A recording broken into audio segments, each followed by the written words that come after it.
Tonight is another special edition of 48 Hours NCIS. The 48 Hours team takes you inside the NCIS's most intriguing cases with the real agents who investigated them. This time, the story focuses on the mysterious disappearance of a Marine who went missing without any explanation or warning. Here's a sneak peek at the episode. In this job, we see a lot of good. We see a lot of bad. Police do not move! But this one always takes you back to why. Why would something be so random and so devastating? On January 2nd, 2006, NCIS, my office, got a call from the Navy and Marine Intelligence Training Center that one of their Marines, Justin Huff, did not show up for roll call. We didn't have any idea. He just disappeared off the face of the planet. When they went in the barracks room, it didn't appear as though Justin had left permanently. It's almost like he just stepped out for a minute. The first time I heard about it, it was that he was UA. UA is unauthorized absence. Not Huff. And Huff would never do something like that. And it was one of those things that every one of us looked at each other and we're like, that doesn't make sense. Justin Huff was a good person. He was a decorated Marine. He fought for this country in 2 tours to Iraq. I love you, Becca. A loving husband, a soon-to-be father. He would lay down his life for anybody. You don't even have to know the damn people, and that's just the type of person he was. We pulled surveillance video of the night before he went missing, and we were able to see him leaving in the middle of the night his dorm room and leaving the building to go out of view. But the circumstances started getting more and more suspicious as every day went along.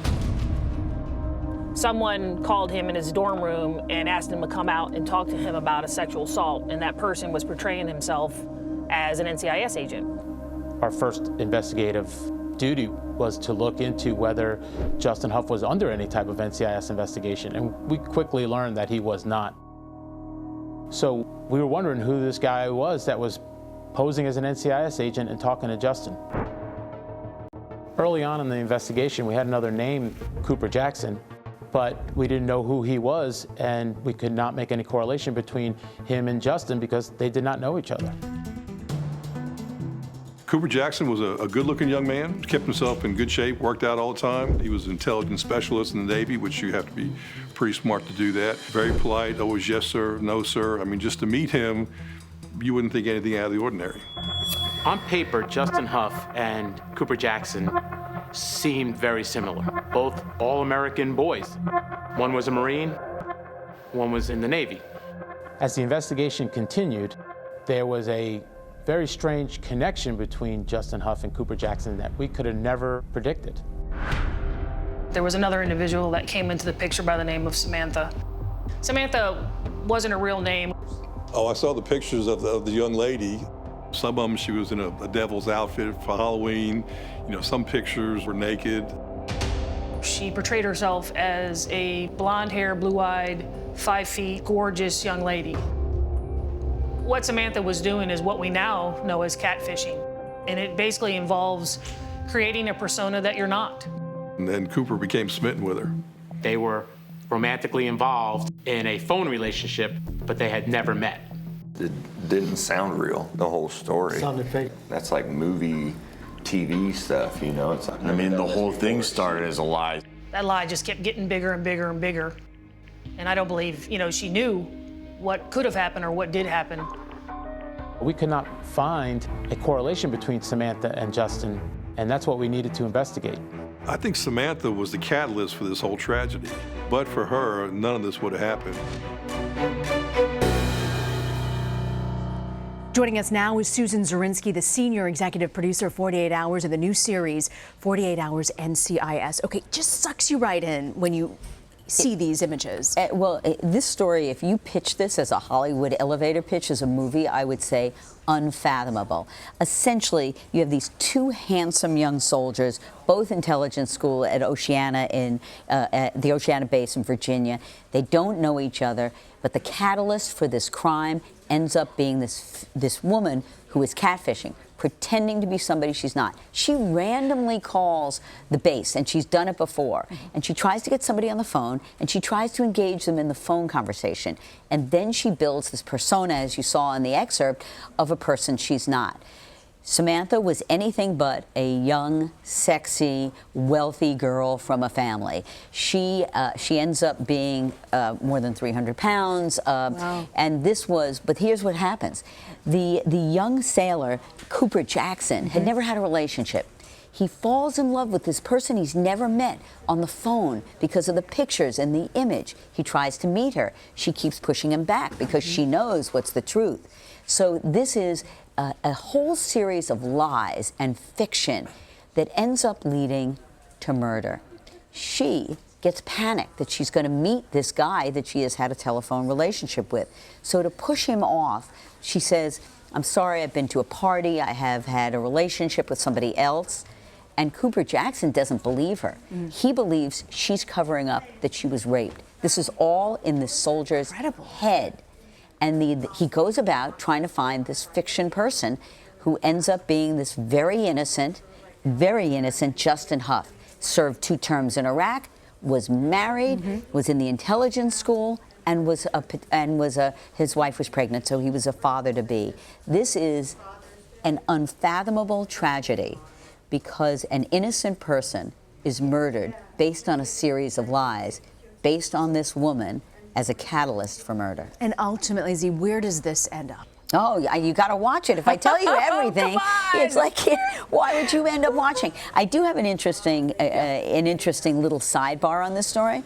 So Cooper Jackson, the NCIS does an amazing job. You know, they're entering in worlds that they don't really have a lot of experience in, catfishing and like internet and a lot of stuff, although they're extremely sophisticated. This was one that was a tough investigation.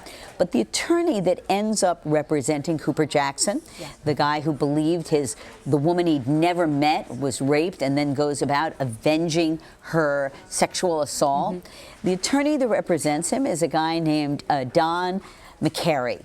And he turns out to be the attorney that wrote the book that was made into the movie, played by Tom Cruise, A Few Good Men. Wow. So that was his attorney. This case takes quite a while to unravel, but I think it lends itself to the credibility that people can build online presence with another person. I mean, this man, Cooper Jackson, thought he was in love with what we call Samantha. He had never met her. And when I will tell you this little clue, when she walks into the courtroom and he sees her for the first time, he realized that he had perpetrated a crime based on a woman he never met who was anything but what he expected her to be. And that reality hits him in that courtroom. Yes. Yes, it does. It's a tragedy. And we have this whole interview with his comrades from the Marines, Justin Huff's comrades, and they're amazing. And, their whole thing about this guy was he woke up every day saying, who am I going to make laugh today? He had this unbelievable presence. And quite frankly, it's, at one point, Cooper Jackson pretends to be an NCIS agent. So this case had so many levels. A Marine disappears. They can't figure out the connection. Somebody playing an NCIS agent comes in investigating a sexual assault that, quite frankly, Justin Huff had no idea. He says when he finally meets Cooper Jackson, who has this fake investigation going, he said, I'm married, my wife's expecting, I go bowling, that's my life. So, but the mind and these obsessions that go online. I mean, we just had the study about gaming that came out today. The line is a very powerful thing, online relationships. This series is so fascinating to me because it is the marriage of real life with drama. And I think you can't take your eyes away. You said it at the beginning, like, if this was a Hollywood script, you wouldn't believe it. I wouldn't buy this from you because I would say, unfathomable. Yeah. I think the interesting thing for us, this is our second summer doing this series. We did 6 episodes last summer and 6 this summer. The cases are very rich, and oftentimes, as you mentioned when we were chatting before we came on, one of these cases was the impetus for the entertainment series. My favorite one. Yeah. So, you know, I think that what happens is these are real life inspirational characters, and when the entertainment guys got a hold of the NCIS stories and the agents and the connectivity to them, they pitched the series. It's wildly successful for CBS. So I don't want to do anything to mess up the entertainment franchise, but the reality is the real agents and the real stories are really amazing to follow, and we're really grateful that they've let us in. It's a fascinating series. Susan Zirinsky, thank you for joining us. Thank you. And you can watch the full 48 Hours NCIS episode Deadly Lies tonight on CBS, 10 Eastern, 9 Central.